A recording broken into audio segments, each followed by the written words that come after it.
Your world, your challenges, your faith. When faith within engages the world without, there's power. It's living life from the inside out. We look forward to the sparkle and the laughter of the holidays, but let's admit it, some tense up at the mention of large family gatherings where differences between us can surface in uncomfortable ways.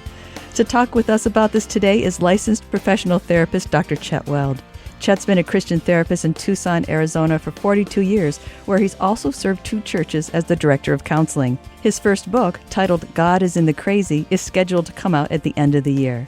Welcome, Chet, to Inside Out on Family Life. Martha, thank you for having me. It's great to talk with you. You know, you and I have been planning this for a while, so I'm glad that we're actually getting to have the conversation. Yeah, finally. So, you know, Chet, we're in the thick of the season of holiday gatherings, and we're eager to make the best of them, or at least to discover how we can avoid or work to diffuse potential conflicts around the holiday table, inside that holiday gathering. So, Chet, what are some things we can keep in mind that would contribute to enjoyable conversations when we're with the whole family? And how does our love for Christ make a difference in how we interact? Yes, that's a great question. And our love for Christ makes a great difference because we are representatives of Jesus, and inevitably there will be people at the dinner table or at the gathering that know the Lord better than others, or oftentimes someone that doesn't know the Lord at all. So we remember the scripture that says love triumphs over judgment. And we want to be filled with the love of Christ and love everyone unconditionally as Jesus does. Mm-hmm, mm-hmm. And so my first point is to be in prayer in the weeks and days before a family occasion, especially an occasion like at the holidays. You know, entire family dynamics revolve around these get-togethers, such as weddings or memorial services or Christmas. These gatherings are so important because the effects of them can last for years and years and years. So we want to make them count. We want to remember ahead of time what we're there for, keep your mind filled with positive things, and simply truly be in prayer for the event. Mm-hmm. And easy enough on those times like the holidays where we know they're coming, right? So you can actually write it on your calendar ahead of time. You know, start praying about now for the event in 2 weeks. Yes, for sure. Oh, yeah, that's a good point. If you put it on the calendar, you're going to remember it. And praying for these events is something most people, I think, forget. I've often forgotten to do that. Mm-hmm. And also, how about prayer on that day? Oh, gosh, that's a good point, yes. When you sit down for your holiday meal, I would ask someone ahead of time who knows the Lord and is truly thankful for many things. Ask that person to say the holiday prayer or the prayer at the dinner table. And if this person isn't somebody that normally prays at these family get-togethers, ask them ahead of time if they'd like to pray. Mm-hmm. And ask them specifically, too, would you pray a prayer of thankfulness or a prayer that celebrates the occasion that we're all gathered together for? This sort of sets the tone. I think it's very important. Yes. Good question. Oh, yeah. Thank you for your wisdom. I'd like to take just a moment now for those who are just joining us. You're listening to Inside Out on Family Life. I'm talking today with Christian therapist, pastor, and author Dr. Chet Weld. So you're recommending prayer, holistically prayer ahead of time for the event, for the holiday that we're celebrating, and also prayer that day, dedicating the day to God, asking for His mercy, and also, just in a practical sense, setting the tone for the day.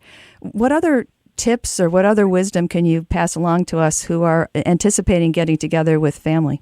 Yes, I think it's important to show interest in how each person has made it through the year. You know, Rick Warren said that blessings and trials run on parallel railroad tracks. So you can be certain that it's been a difficult year for everyone, no matter how many blessings that they've had. But this is a time to concentrate on blessings when everyone is together. So ask anyone, would you like to comment on how you've overcome a particular difficult situation?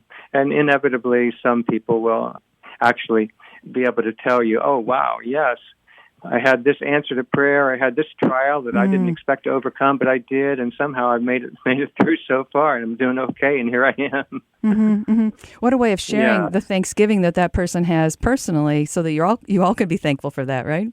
Yeah, everybody will rejoice. Yeah, there'll be good vibes all the way around on that.